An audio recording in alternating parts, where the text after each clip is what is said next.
نحمده ونصلي على رسوله الكريم أما بعد أعوذ بالله من الشيطان الرجيم بسم الله الرحمن الرحيم سبحان الذي أسرى بعبده ليلا من المسجد الحرام إلى المسجد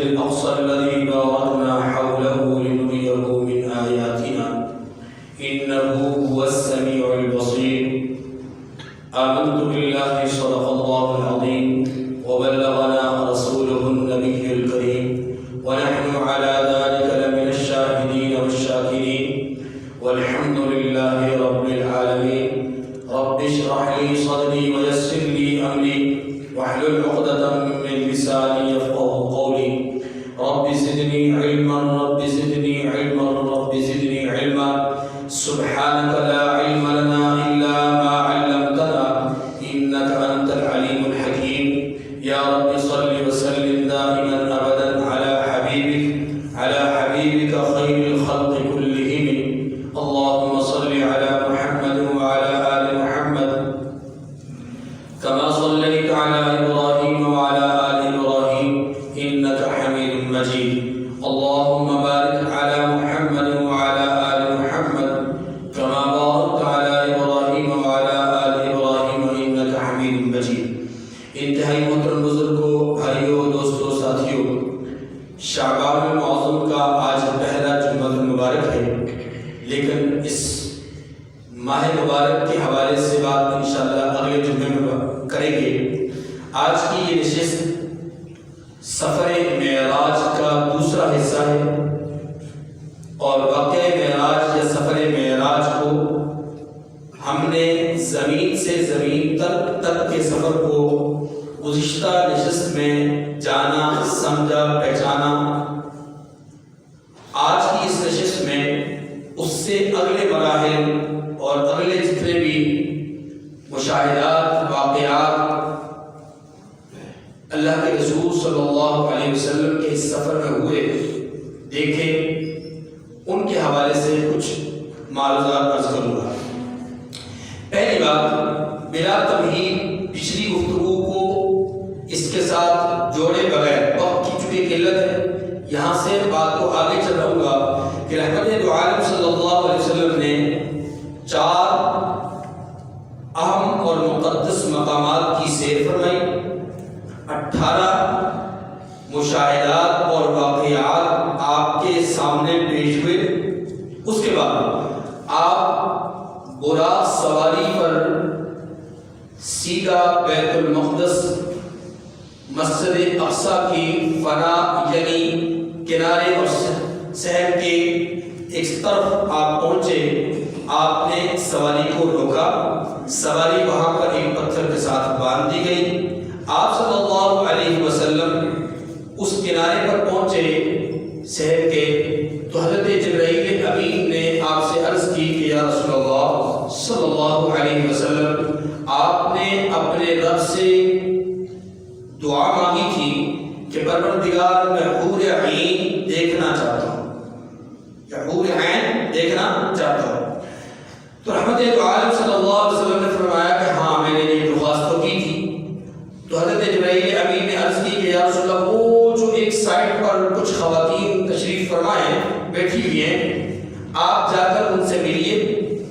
آپ تشریف لے گئے، آپ نے سلام کیا، انہوں نے سلام کا جواب دیا۔ جبرائیل امین سے آپ نے پوچھا کہ جبرائیل یہ کون ہے؟ تو عرض کی کہ آقا یہ حور عین، یہ وہ جنتی حوریں ہیں کہ جو حوروں کی سرداریں ہیں، اور آپ نے اللہ سے درخواست کی تھی کہ میں انہیں دیکھنا چاہتا ہوں، اللہ نے آپ کو دکھانے کے لیے ان کو یہاں سے یہاں بھیجا ہے۔ تب اللہ کے رسول نے ان سے کلام فرمایا اور پوچھا کہ اے خواتین، اے حورو، تم کس کے لیے بنائی گئی ہو؟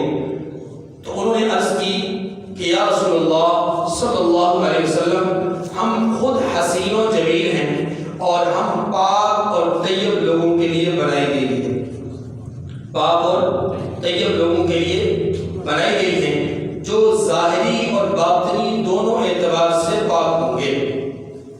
رحمت دو عالم صلی اللہ علیہ وسلم مسجد کے اندر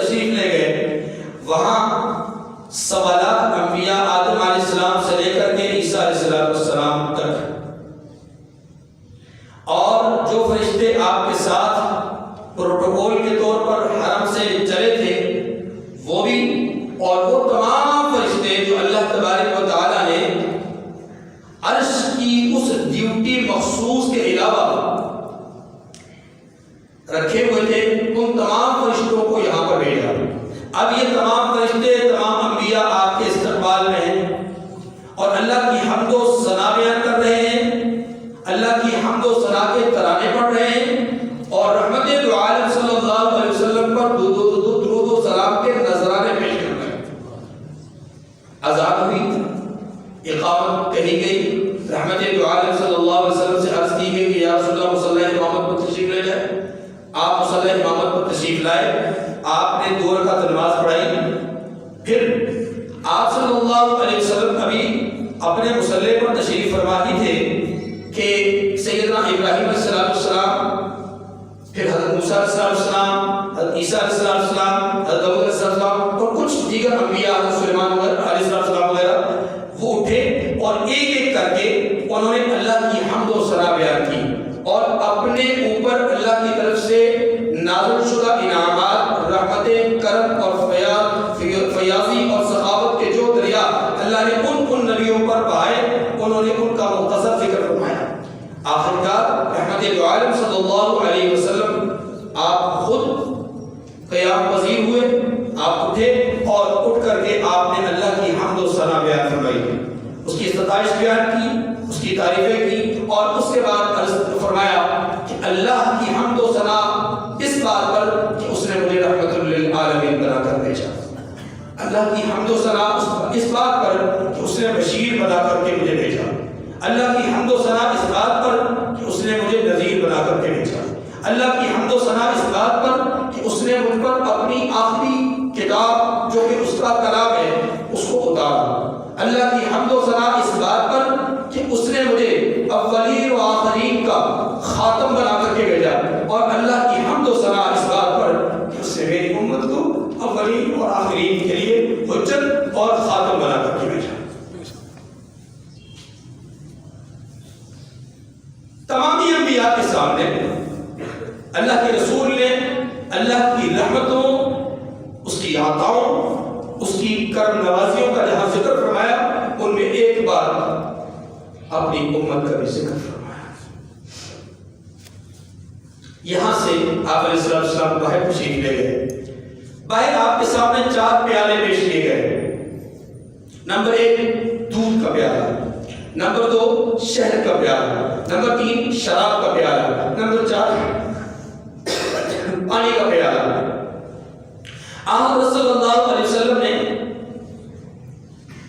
دودھ کے پیالے کو لیا اور سیر ہو کر کے پیا، اور پھر شہد کے پیالے کو لیا اور اس میں سے کچھ حصہ پیا، اور پھر آپ نے مزید پینے کے لیے اس کو منع فرما دیا۔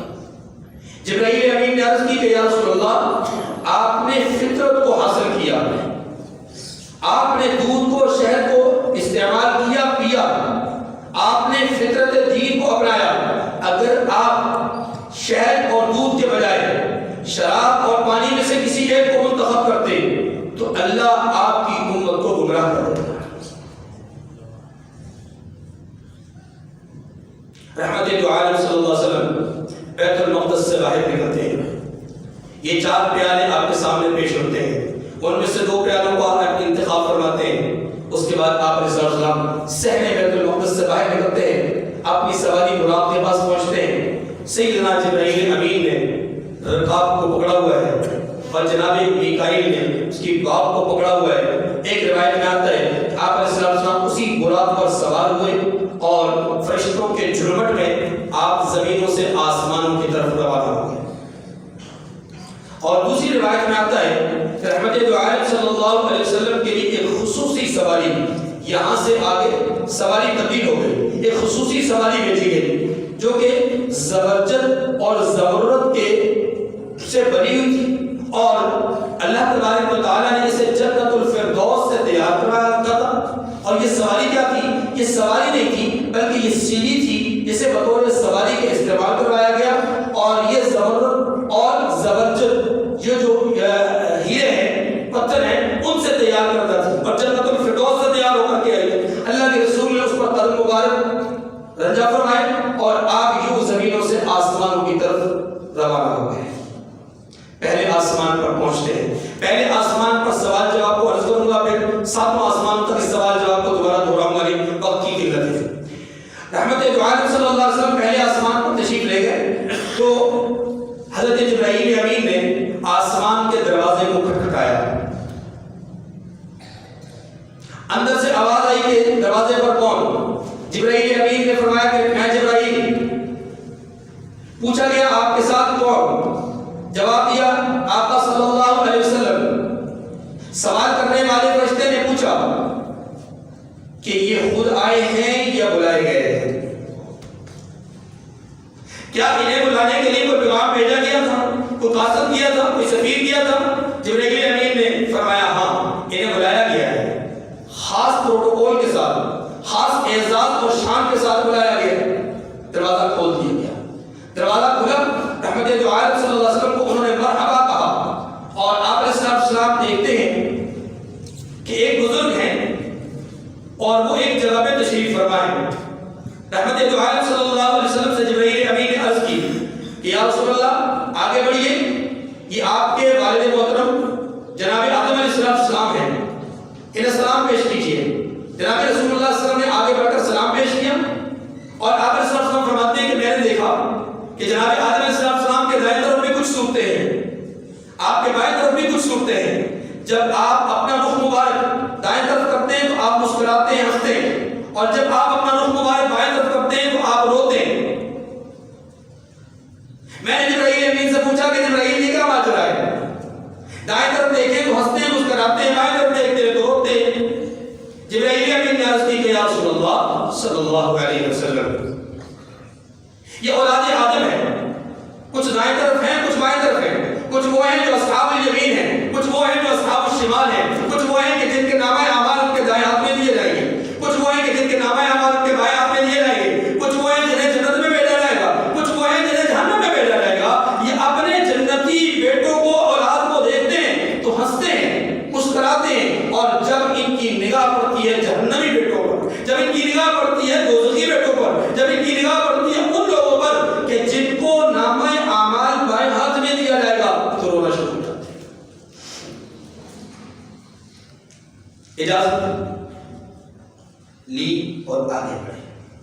دوسرے آسمان پر وہی سوال جواب. میں نے کیا تھا کہ دوبارہ سوال جواب نہیں دہراؤں گا. دوسرا آسمان ہے, یہاں دو پیغمبروں سے ملاقات ہوتی ہے اور دونوں ہی وہ کہ جن کو اللہ نے کنواری عمر میں ایک کو اپنے پاس بلا لیا اور ایک کو آسمانوں پر اٹھا لیا. ایک حضرت یحییٰ علیہ السلام اور دوسرے حضرت عیسیٰ علیہ السلام, دونوں سے ملاقات ہوئی. باقی وہ تعارف اور وہ انداز سارا وہی. تیسرے آسمان پر پہنچتے ہیں, سوال جواب وہی, تعارف وہی, اور یہاں پر ملاقات ہوتی ہے حضرت یوسف علیہ السلام سے. چوتھے آسمان پر پہنچتے ہیں تو یہاں پر ملاقات ہوتی ہے حضرت ادریس علیہ السلام سے. پانچویں آسمان پر جناب ہارون علیہ السلام سے, تو چھٹے آسمان پر حضرت موسیٰ علیہ السلام سے. بالآخر ساتویں آسمان پر پہنچتے ہیں, وہاں پر حضرت ابراہیم علیہ السلام سے ملاقات ہوتی ہے. آپ کو جبرائیل امین عرض کرتے ہیں کہ یا رسول اللہ آگے بڑھیے, ابو الانبیاء ہیں, انہیں سلام کیجیے. اللہ کے رسول سلام پیش فرماتے ہیں اور سلام پیش فرمانے کے بعد جبرائیل اللہ کے پیغمبر صلی اللہ علیہ وسلم فرماتے ہیں کہ حضرت ابراہیم علیہ السلام نے مجھے سلام کا جواب دیا اور پھر کہا کہ نیک بیٹے اور نیک نبی مرحبا مرحبا. پھر فرمایا کہ اے محمد صلی اللہ علیہ وسلم جب آپ اپنی امت کے پاس جاؤ تو میرا سلام کہنا.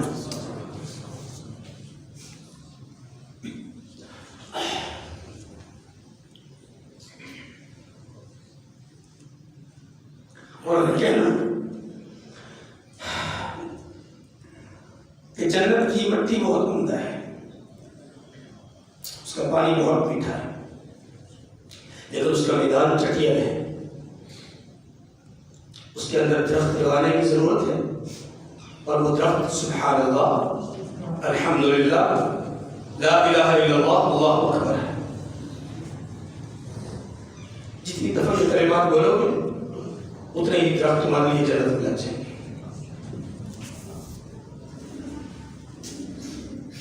علماء نے لکھا ہے حضرت ابراہیم علیہ السلام نے حضور علیہ السلام کی وساطت سے آپ کی امت کو سلام بھیجا ہے، تو ہم سب کی ذمہ داری ہے کہ ہم حضرت ابراہیم کے سلام کا جواب دیں. تو سب مل کر میرے ساتھ کہیے وعلیہ السلام وعلی نبینا السلام. ان پر بھی سلام کیے اور ہمارے نبی صلی اللہ علیہ وسلم پر بھی سلام کیے. جبرائیل حضرت پاک صلی اللہ علیہ وسلم اس ساتویں آسمان سے آگے بڑھتے ہیں. آگے ایک مقام ہے، اس مقام کو مقام سدرۃ المنتہا کہتے ہیں، اور قرآن پاک نے اس کا ذکر کیا ہے عند سدرۃ المنتہا عندہا جنۃ المأویٰ. سدرہ بیری کے درخت کو کہتے ہیں. المنتہا یہ انتہائی مقام ہے. کس لحاظ سے انتہائی مقام ہے؟ زمین سے جتنے اعمال انسانوں کے معاملات جاتے ہیں اس مقام پر روک لیے جاتے ہیں، چھان بڑے ہوتی ہے. جیسے کسٹم یا دیگر چیکنگ وغیرہ کا نظام ہوتا ہے دنیا کے اندر، وہاں پر بھی چیکنگ کا نظام ہے.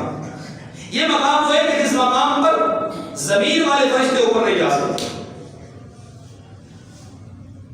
آسمانوں والے فرشتے اوپر نہیں جا سکتے. یہاں ان کی انتہا ہے، اور اوپر سے جو احکامات آتے ہیں ان کا اعزاز یہ کہ وہ نیچے نہیں آتے، وہ بھی یہیں تک آتے ہیں، یہاں پر اپنا پیغام دیتے ہیں اور ان کا پیغام نیچے والے لے کر کے زمینوں تک آتے ہیں. اس کو سدرۃ المنتہا کہتے ہیں. یہ کیسا بیری کا درخت ہے؟ رحمت دو عالم صلی اللہ علیہ وسلم نے فرمایا کہ چھٹے آسمان میں اس کی جڑ ہے اور ساتویں آسمان میں اس کی شاخ ہے. حجب اور ساخت کے اعتبار سے اتنے بڑے درخت پتے ہیں، اپنا اس کے پیر ہیں، دانے ہیں، کہ فرمایا مقام ہجر ایک مقام ہے، اس مقام کے جو بڑے بڑے مٹکے، یہ خاص مقام ہے کہ جہاں کے مٹکے بڑے مشہور معلوم ہیں. جیسے بہت سارے علاقوں کی بہت ساری چیزیں مشہور ہوتی ہیں، تو وہاں کے مٹکے اپنے حجم اور ساخت کے اعتبار سے کہ بڑے بڑے مٹکے ہوتے ہیں وہاں پر پانی وغیرہ کی. اللہ کے رسول نے فرمایا کہ ان مٹکوں جتنے وہ بیر تھے، اور اس بیر کے یا بیری کے پتے ہاتھی کے کانوں کی طرح تھے. اتنے بڑے بڑے پتے تھے. ہمارے یہاں بیری کے پتے بڑے تو چھوٹے ہوتے ہیں. پھر آپ صلی اللہ علیہ وسلم نے ایک بھی ارشاد فرمایا کہ اس کے ہر ہر پتے پر فرشتے پروانوں کی مانند تسبیحات میں مشغول تھے اور مجھ پر درود و سلام پیش کرتے ہیں.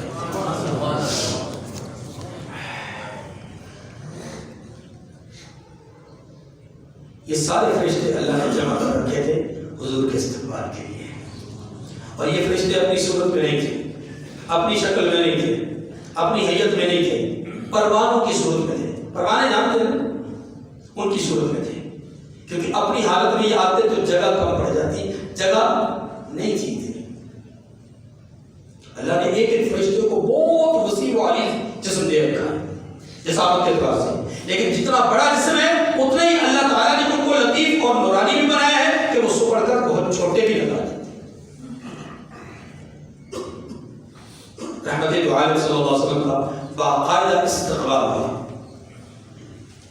اور یہی وہ مقام ہے کہ جہاں سے آگے جبرائیل امین نے عرض کی کہ یا رسول اللہ میری اور آپ کی رفاقت یہاں ختم ہو گئی ہے،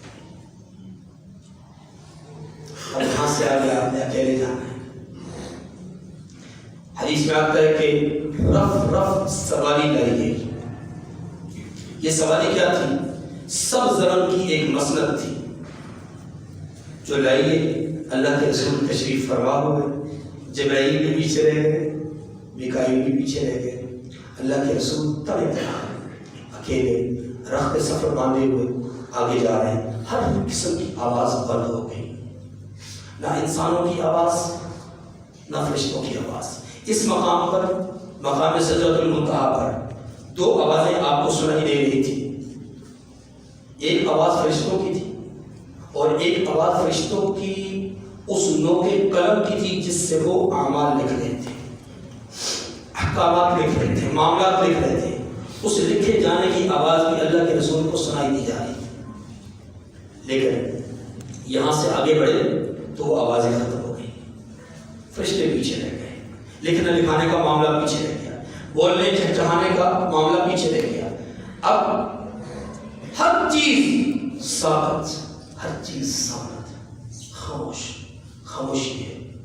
اللہ کا جلال ہے، اللہ کا روح ہے، خشیت الہی ہے، بے خودی کی کیفیت ہے، لیکن اضطراب اور اضطراب کی کیفیت ہے، خوف بھی ہے، ڈر بھی ہے، اور اللہ سے ملاقات کا شوق بھی ہے۔ بڑھتے جا رہے ہیں آگے، اچانک اس دہشت اور جلال کی کیفیت میں حدیث میں آتا ہے کہ ایک آواز آئی،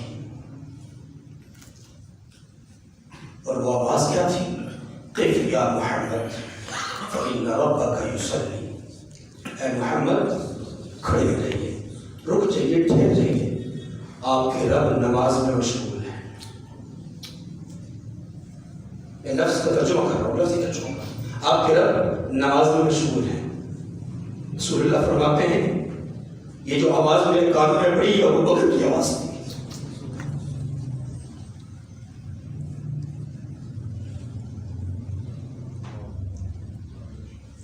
میں رک گیا، کچھ ساعت کے بعد، کچھ لمحات کے بعد آواز آئی، ادنو یا خیر البریہ، ادنو یا احمد، ادنو یا محمد، قریب آئیے، اے مخلوق میں سب سے عمدہ، سب سے بہترین، سب سے اعلیٰ، سب سے عرفہ، سب سے افضل، قریب آئیے، اے احمد قریب آئیے، اے محمد قریب آئیے۔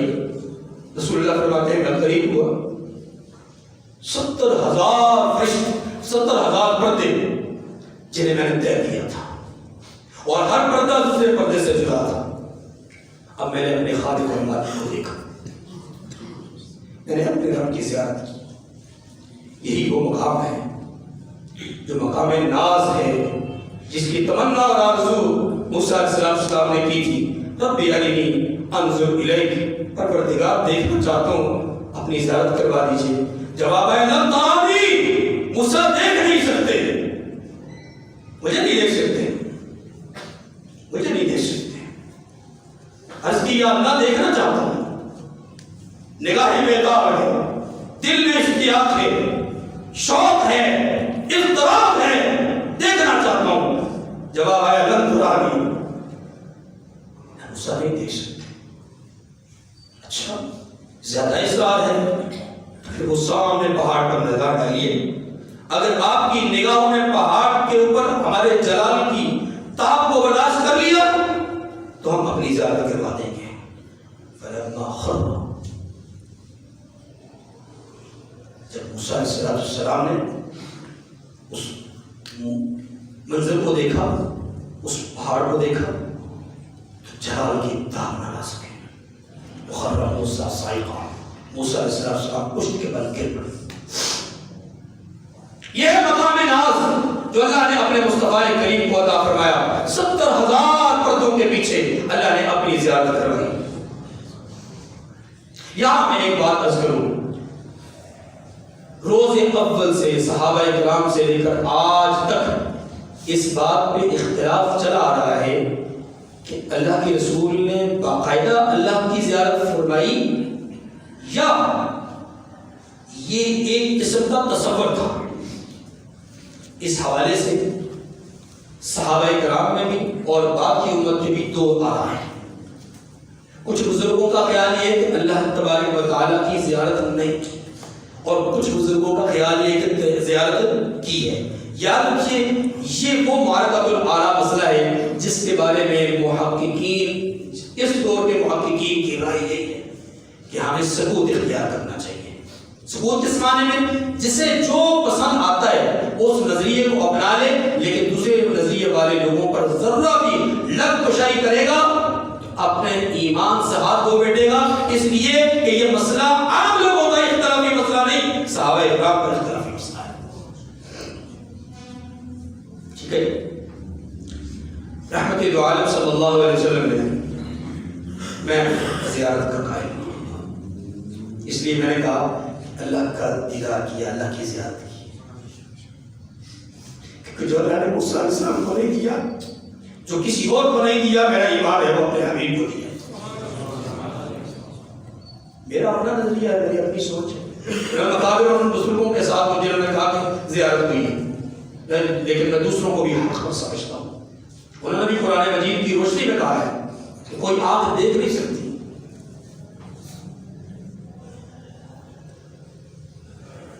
لا تدرکہ الابصار وہو یدرک الابصار، کوئی آنکھ انہیں دیکھ نہیں سکتی، یعنی اللہ کی زیارت نہیں کر سکتی اس کائنات میں جہاں رہتے ہوئے۔ لیکن جو حضرات کہتے ہیں زیارت ہوئی ہے، وہ کہتے ہیں کہ وہ یہ کائنات ہے ہی نہیں، جہاں زیارت ہوئی ہے وہ یہ کائنات نہیں ہے۔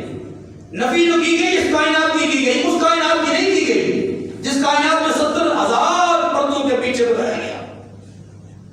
لیکن بھرت دونوں طرف اجلہ صحابہ، بڑے بڑے صحابہ ہیں، اس لیے دونوں موقف بالکل درست ہیں، اور یہ ایسا ہو سکتا ہے، 100% ایسا ہو سکتا ہے۔ آپ نہر پر سے گزر رہے ہوں، نہر کا بند نیچے سے باندھا ہوا ہو، آپ نے دائیں طرف دیکھا تو نہر کے اندر پانی تھا، آپ کی دوسری برابر والی سیٹ پر جو آدمی بیٹھا اس نے بائیں طرف دیکھا، نہر کے پل کو آپ دونوں نے کراس کر لیا، آپ دائیں دیکھتے رہے، وہ بائیں دیکھتے رہا۔ آپ نے نہر کراس کرنے کے بعد کسی سے کے سوال کے جواب میں سوال کیا کہ نہر میں پانی تھا، آپ نے کہا جناب نہر تو بھری ہوئی تھی، دوسرے نے کہا بالکل خشک تھی۔ دونوں کے موقف درست ہیں، دونوں کے موقف۔ جنہوں نے ظاہر کے الفاظ کے ظاہر کو دیکھا ان کا موقف بھی درست، اور جنہوں نے احادیث مبارکہ کی صحت اور معاملات کو دیکھا ان کا موقف بھی درست۔ پر ہمیں بات کو آگے بڑھاتا ہوں۔ احمد عالم صلی اللہ علیہ وسلم اللہ کی زیارت فرماتے ہیں، بے تابی اور بے قراری کا عالم ہے، پروردگار سے پوچھتے ہیں کہ یا اللہ مجھے ابو بکر کی آواز آئی تھی، مجھے ابو بکر کی آواز آئی تھی، جواب آیا کہ اے محمد صلی اللہ علیہ وسلم یہ آپ کے اور اس ماحول کے درمیان انس پیدا کرنے کے لیے کیا گیا۔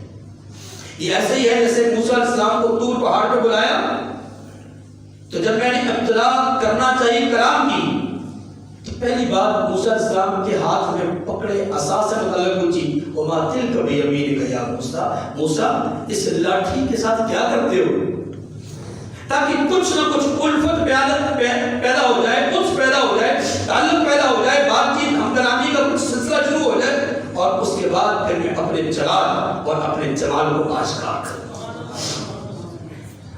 محبوب آپ کے سب سے زیادہ قریبی رفیق، آپ کے سب سے زیادہ چہیتے لاڈلے ساتھی، ہر سفر و حضر میں آپ کے ساتھ رہنے والے وہ ابو بکر ہیں، جن کی آواز سے، جن کی ذات سے، جن کی جسم و جان سے، جن کی روح اور مال سے، ہر چیز سے آپ مانوس ہیں۔ تو ہم نے چاہا کہ آپ کے اوپر جو وحشت طاری تھی، جو خوف طاری تھا، جو اضطراب اور اضطراب کی کیفیت طاری تھی، جو حیبت کی کیفیت طاری تھی، جو جلال کی کیفیت طاری تھی، اس سے آپ کو نکالنے کے لیے، انس پیدا کرنے کے لیے آپ کے رفیق یار کی آواز آپ کو سنائی۔ کلام میرا تھا، آواز ابو بکر کی تھی۔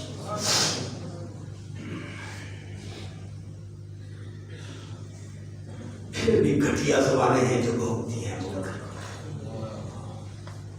سب کہہ دیجیے رضی اللہ۔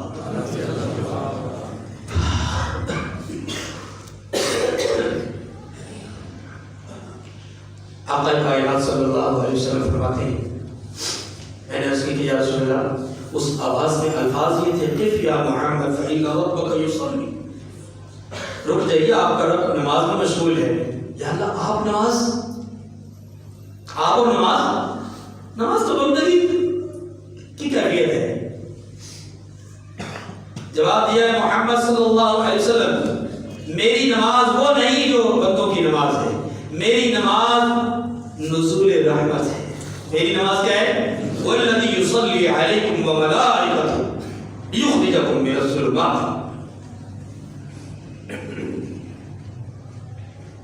میری نماز کیا ہے؟ نزول رحمت، اور وہ رحمت مخصوص ہے اے محمد آپ کے ساتھ اور آپ کی امت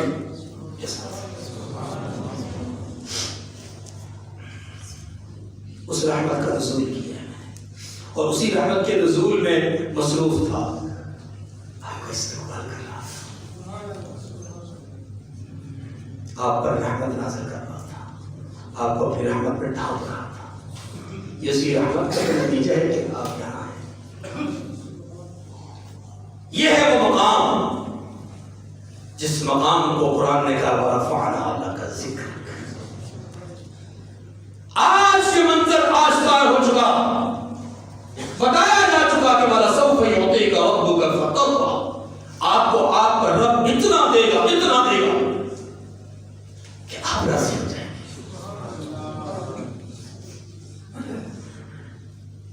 آج آپ کی رحمت بڑے خزینہ سینہ کو کھول دیا گیا ہے۔ رحمت کائنات فرماتے ہیں کہ اللہ ذوالجلال نے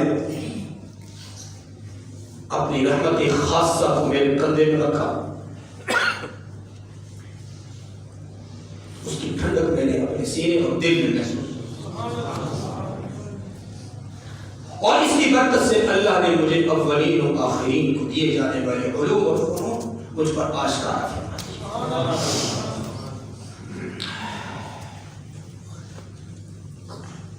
رحمتوں کا خزینہ لے کر رحمت دو عالم صلی اللہ علیہ وسلم محو کلام ہے، محو گفتگو ہے۔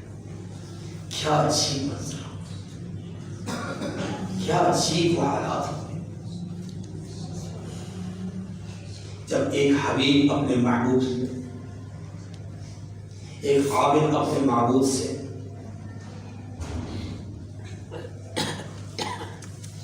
ایک نبی اپنے بھیجنے والے سے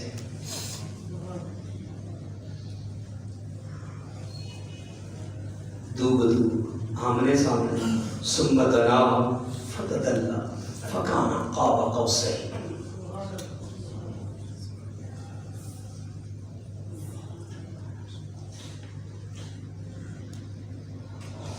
رحمت دو عالم صلی اللہ علیہ وسلم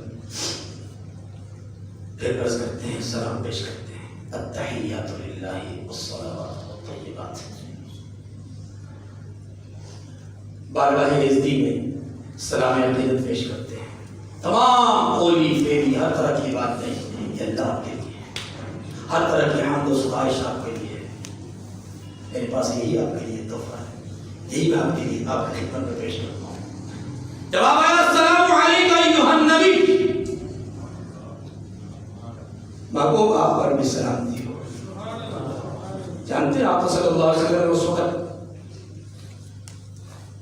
اپنے اوپر نازل ہونے والی سلامتی سے اطمینان کا سانس لے کر کے اگلی گفتگو یہ نہیں کی کہ اپنے معاملات کو ڈسکس کریں۔ یہ فرق ہے ان پارلیمنٹ میں بیٹھنے والے لیڈروں میں اور پوری امت کے اس لیڈر میں جو پوری کائنات کا امام ہے۔ یہ بدبخت اپنے پارلیمنٹ میں بیٹھ کر کے اپنے معاملات کو ڈسکس کرتے ہیں، اور میرے آقا السلام علیکم ایھا النبی کا جب تمغہ ملتا ہے کہ محبوب آپ پر سلامتی ہو تو جواب عرض کرتے ہیں السلام علیکم وعلی عباد اللہ الصالحین۔ محبوب سلامتی کا حقدار تو ہوں، سلامتی مجھ پر تو ہو، لیکن یا اللہ میں اپنی امت کو بھول نہیں سکتا، اپنی امت کو نہیں بھول سکتا۔ وعلی عباد اللہ الصالحین، محبوب میری امت پر بھی سلامتی ہو، آقا میری امت پر بھی سلامتی ہو، پروردگار میری امت پر بھی سلامتی ہو۔ آپ کے ان کلمات کو جتنی دفعہ بھی انسان پڑھے نماز ہے تو اپنے محبوب کے اس احسان کا بدلہ چکانے کے لیے انسان سوچتا ہی ہے، قیامت آ جائے گی احسان کا بدلہ نہیں چکا سکتا۔ فرشتوں نے اس ساری گفتگو کو سدرۃ المنتہا پہ سنا۔ روایت میں آتا ہے کہ فرشتے پکار اٹھے، اشہد ان لا الہ الا اللہ واشہد ان محمدا عبدہ ورسولہ۔ رحمت کائنات صلی اللہ علیہ وسلم کو اللہ تبارک و تعالیٰ کی طرف سے شاہی دربار سے 3 تحفے دیے گئے، 3 تحفے دیے گئے۔ بات مختصر کروں گا، بات سنو۔ 3 تحفے دیے گئے۔ پہلا تحفہ 50 نمازیں، دوسرا تحفہ سورہ بقرہ کی آخری آیات، سورہ بقرہ کی آخری آیات کا مضمون، عنوان بطور تحفہ دیا گیا۔ کیا مضمون ہے، کیا عنوان ہے؟ وہاں مغفرت دیے جانے کا ذکر ہے، معاف کیے جانے کا ذکر ہے، ایمان کی قبولیت اور ایمان کے اظہار کا ذکر ہے۔ وہاں پر سہولت اور آسانی مانگنے کا ذکر ہے، وہاں پر اپنی اور اپنے بھائیوں کی مغفرت اور بخشش طلب کرنے کا ذکر ہے، اور بالخصوص کفار پر فتح اور نصرت مانگنے کا ذکر ہے۔ آج کے حالات کے عین مطابق سورہ بقرہ کی آخری آیات کو اس تناظر میں پڑھیے، آپ کو معلوم ہو جائے گا کہ کتنا زبردست جاندار مضمون ہے۔ لیکن کاش کہ آپ کبھی قرآن کو خود پڑھیں یا قرآن کے درس میں بیٹھے تو صحیح۔ جو قرآن کا درس جہاں ہوتا ہے وہاں بیٹھے تو صحیح۔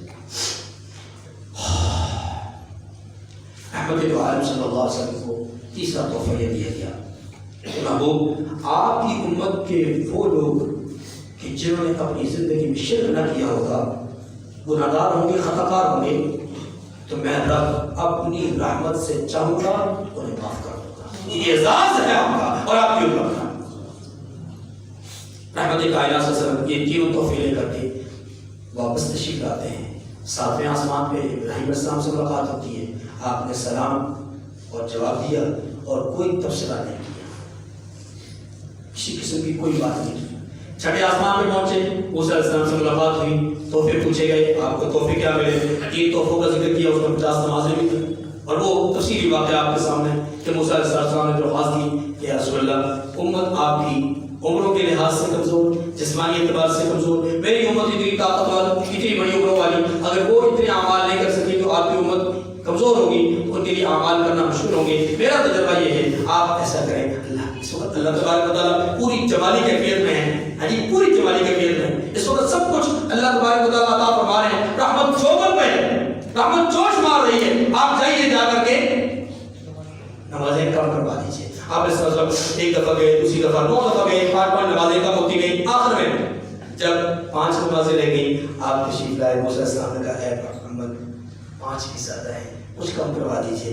عرض فرمایا کہ اے موسیٰ آپ نے اب جب آپ رخصت ہونے لگے تو موسیٰ علیہ السلام کے رونے کی آواز آئی۔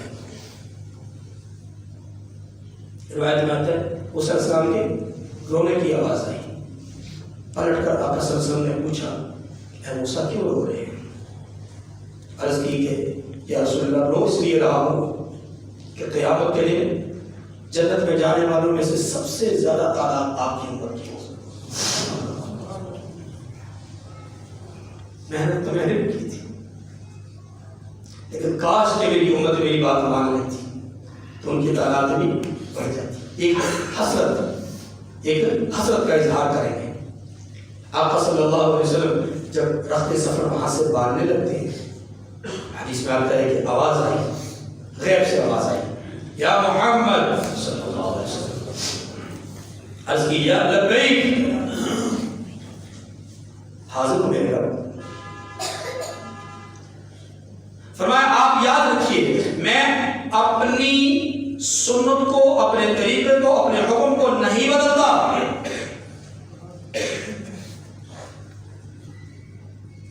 50 کا حکم دیا تھا، 50 ہی کا اجر دوں گا۔ 50 کا حکم دیا تھا، 50 کا ہی اجر دوں گا، کیونکہ یہ آپ کی امت کے ساتھ مخصوص ہے کہ ایک نیکی کریں گے تو 10 گنا اجر ملے گا۔ ایک نیکی کریں گے تو 10 گنا۔ من جاء بالحسنۃ فلہ عشر امثالھا، قرآن نے لکھا ہے یہ ایک نماز پڑھیں گے 10 کا ثواب ملے گا، 5 پڑھیں گے 50 کا ثواب ملے گا۔ نامہ اعمال میں 50 ہی لکھوں گا، لیکن لکھوں گا اس کے لیے جو 5 پڑھے گا، صرف جمعہ پڑھنے والے کے لیے 50 نہیں۔ اللہ کے رسول یہ تحفے لے کر کے زمین پر اترے، اسی سیڑھی کے ذریعے سے، یہ غلام کے ذریعے سے زمین پر، اور واپس بیت المقدس میں تشریف لائے تو انبیاء انتظار میں۔ جبرائیل امین نے عرض کی کہ یا رسول اللہ نماز پڑھائیے، پھر آپ نے نماز پڑھائی، آپ نے دوبارہ امامت کروائی، اور پھر یہاں سے رخت سفر آپ نے باندھا، اور وہ مختصر الفاظ میں آپ علیہ السلام نے اپنا داستان سفر بھی وہاں پر بیان فرمایا، اللہ سے ملاقات کا حال بھی بیان فرمایا، اور یوں ابراہیم علیہ السلام نے فرمایا اے جماعت انبیاء، اللہ نے اپنے محبوب کو، میرے اس بیٹے کو، اسی لیے ہم سب پر فضیلت دی ہے، ان کے اندر یہ اوصاف ہے۔ پھر انہوں نے اوصاف گنوائے اور اللہ کے رسول نے رفت سفر باندھا اور واپس آپ بیت المقدس سے سیدھا مکہ کرنا. کاش کہ ہم اپنے حبیب کی اس لائی ہوئی دولت اور لائے ہوئے تحفے کی قدر کر لیں. جانتے ہیں آقا صلی اللہ علیہ وسلم نے جب اللہ تبارک و تعالیٰ سے پوچھا کہ یا اللہ آپ کی نماز کا مطلب، اللہ پاک نے کیا فرمایا تھا؟ نزول رحمت، عطا رحمت، اور وہ رحمت کی عطا آپ کے لیے ہے، آپ کی امت کے لیے ہے. محبوب آپ کو میں نے ایک چیز عطا فرمائی ہے اور آپ کی امت کو 8 چیزیں دیتا ہوں. آپ کو میں نے حوض کوثر دی. حوض کوثر کیا ہے؟ یہ 7ویں آسمان پر یاقوت اور زمرد کے پتھروں پر بہنے اور چلنے والا وہ میٹھا پانی جو کہ شہد سے زیادہ میٹھا ہے اور دودھ سے زیادہ سفید ہے. یہ پانی اللہ نے اپنے حبیب صلی اللہ علیہ وسلم کی